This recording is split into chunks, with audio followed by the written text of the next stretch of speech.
Assalamualaikum warahmatullahi wabarakatuh. Perkenalkan, saya Indah Triutami dari Prodi S1 Keperawatan. Saya akan menjelaskan sedikit tentang penerapan nilai-nilai Pancasila dalam kehidupan sehari-hari dan pendidik karakter. Sebagian besar warga negara Indonesia hanya menganggap Pancasila sebagai dasar negara atau ideologi semata tanpa memperdulikan makna dan manfaat bagi kehidupan. Penelitian ini merupakan jenis penelitian normatif bersifat prospektif dengan menggunakan metode pendekatan undang-undang historis konseptual. Selanjutnya ada makna dan nilai-nilai yang terkandung dalam Pancasila. Dari sudut pandang etis keagamaan, negara berdasar ketuhanan yang Maha Esa adalah negara yang menjamin kemerdekaan tiap-tiap penduduknya untuk memeluk agamanya dan beribadah menurut agama dan kepercayaan masing-masing. Manusia yang maju peradabannya tentu lebih mudah menerima kebenaran dengan tulus, lebih mungkin untuk mengikuti tata cara dan pola kehidupan masyarakat yang teratur dan mengenal hukum universal. Persatuan Indonesia bukan sebuah sikap maupun pandangan dogmatik dan sempit, namun hanya menjadi upaya untuk melihat diri sendiri secara lebih objektif dari dunia luar. Kerakyatan yang mampu mengendalikan diri, tabah menguasai diri walau berada dalam kencang pergolakan hebat untuk menciptakan perubahan dan pembaharuan.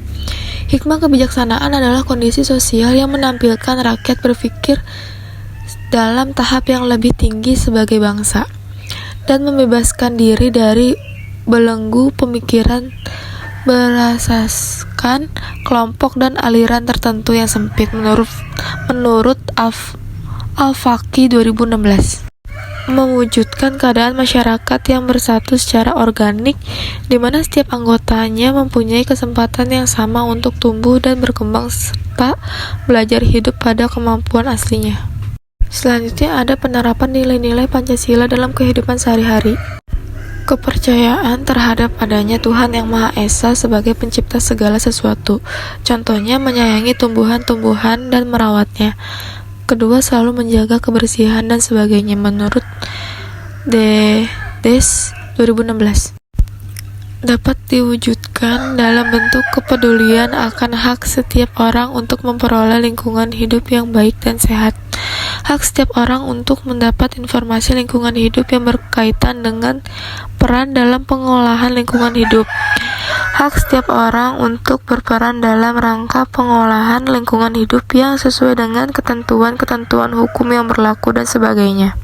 Menurut Wahyudi tahun 2017, penerapan nilai ini dalam kehidupan sehari-hari antara lain dengan melakukan inventarisasi tata nilai tradisional yang harus selalu diperhitungkan dalam pengambilan kebijaksanaan dan pengendalian pembangunan lingkungan di daerah dan mengembangkan melalui pendidikan dan latihan secara penerangan dan penyuluhan dalam mengenalan tata tradisional dan tata nilai agama yang mendorong perilaku manusia untuk melindungi sumber daya dan lingkungan.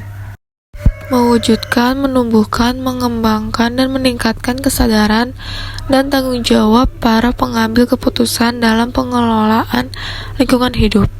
Yang kedua, mewujudkan, menumbuhkan, mengembangkan, dan meningkatkan kesadaran akan hak dan tanggung jawab masyarakat dalam pengelolaan lingkungan hidup. Yang ketiga, mewujudkan, menumbuhkan, mengembangkan, dan meningkatkan kemitraan masyarakat, dunia usaha, dan pemerintah dalam upaya pelestarian daya dukung dan daya tampung lingkungan hidup. Penerapan sila ini tampak dalam ketentuan-ketentuan hukum yang mengatur masalah lingkungan hidup. Contohnya dalam ketetapan MPR RI tentang garis-garis besar haluan negara atau GBHN.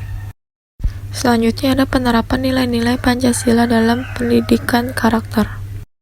Yang pertama, jujur atau perilaku yang didasarkan pada upaya menjadikan diri sebagai orang yang selalu dapat dipercaya dalam perkataan, tindakan, dan pekerjaan. Yang kedua ada toleransi, sikap dan tindakan yang menghargai perbedaan agama, suku, etis, pendapat, sikap, dan tindakan orang lain yang berbeda dari diri. Yang ketiga ada disiplin atau tindakan mewujudkan perilaku tertib dan patuh pada berbagai ketentuan dan peraturan. Yang keempat ada kerja keras, yaitu perilaku yang menunjukkan upaya sungguh-sungguh dalam mengatasi sebagai hambatan belajar dan tugas, serta menyelesaikan tugas dengan sebaik-baiknya. Yang kelima ada kreatif atau berpikir dan melakukan sesuatu untuk menghasilkan cara atau hasil baru dari sesuatu yang telah dimiliki. Yang keenam ada mandiri atau sikap dan perilaku yang tidak mudah tergantung pada orang lain. Yang ketujuh ada demokratis atau cara berpikir, bersikap dan bertindak yang menilai sama hak dan kewajiban dirinya dan orang lain. Selanjutnya ada rasa ingin tahu atau sikap dan tindakan yang selalu berupaya untuk mengetahui lebih mendalam dan meluas dari sesuatu yang dipelajari, dilihat, dan didengar. Yang kesembilan ada cinta tanah air atau cara berpikir, bersikap, dan berbuat yang menunjukkan kesetiaan, kepedulian, dan penghargaan yang tinggi terhadap bahasa, lingkungan, fisik, sosial, budaya, ekonomi, dan politik bangsa. Yang ke-10 ada bersahabat atau tindakan yang memperlihatkan rasa senang berbicara, bergaul, dan bekerja sama dengan orang lain. Yang ke-11 itu peduli sosial atau sikap dan tindakan yang selalu ingin memberi bantuan pada orang lain dan masyarakat yang membutuhkan. Yang ke-12 ada cinta damai atau sikap, perkataan, dan tindakan yang menyebabkan orang lain merasa senang dan aman atas kehadiran diri. 13 ada semangat kebangsaan atau cara berpikir, bertindak, dan berwawasan yang menempatkan kepentingan bangsa dan negara di atas kepentingan diri dan kelompoknya. Yang keempat ada menghargai prestasi atau sikap dan tindakan yang mendorong dirinya untuk menghasilkan sesuatu yang berguna bagi masyarakat dan mengakui serta menghormati keberhasilan orang lain. Yang ke-15 ada peduli lingkungan atau sikap dan tindakan yang selalu berupaya mencegah kerusakan pada lingkungan alam di sekitarnya dan mengembangkan upaya-upaya untuk memperbaiki kerusakan alam yang sudah terjadi. Yang ke-16 ada tanggung jawab atau sikap dan perilaku seseorang untuk melaksanakan tugas dan kewajibannya yang seharusnya dilakukan terhadap diri sendiri, masyarakat, lingkungan, negara, dan Tuhan Yang Maha Esa. Yang pertama itu ada ketuhanan Yang Maha Esa, yaitu selalu tertib dalam menjalankan ibadah, tidak berbohong kepada guru dan teman, bersyukur kepada Tuhan karena memiliki keluarga yang menyayanginya, dan tidak meniru jawaban teman atau menyontek saat ulangan ataupun mengerjakan tugas di kelas. Yang kedua itu kemanusiaan yang adil dan beradab, yaitu menolong teman yang sedang kesusahan, kemudian tidak membeda-bedakan dalam memilih teman, berbagi makanan dengan teman lain jika sedang makan di depan teman lainnya, dan mau mengajari teman yang belum paham dalam pelajaran tertentu. Yang ketiga ada persatuan Indonesia. Yang pertama itu mengikuti upacara bendera dengan tertib, kemudian bergotong royong membersihkan lingkungan sekolah. Yang ketiga tidak berkelahi sesama teman maupun orang lain, dan memakai produk-produk dalam negeri.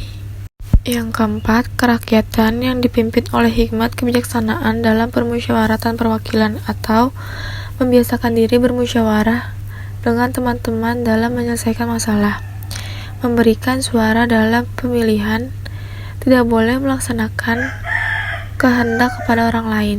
Yang kelima itu keadilan sosial bagi seluruh rakyat Indonesia dengan cara berperilaku adil kepada siapapun, berbagi makanan kepada teman lain dengan sama rata.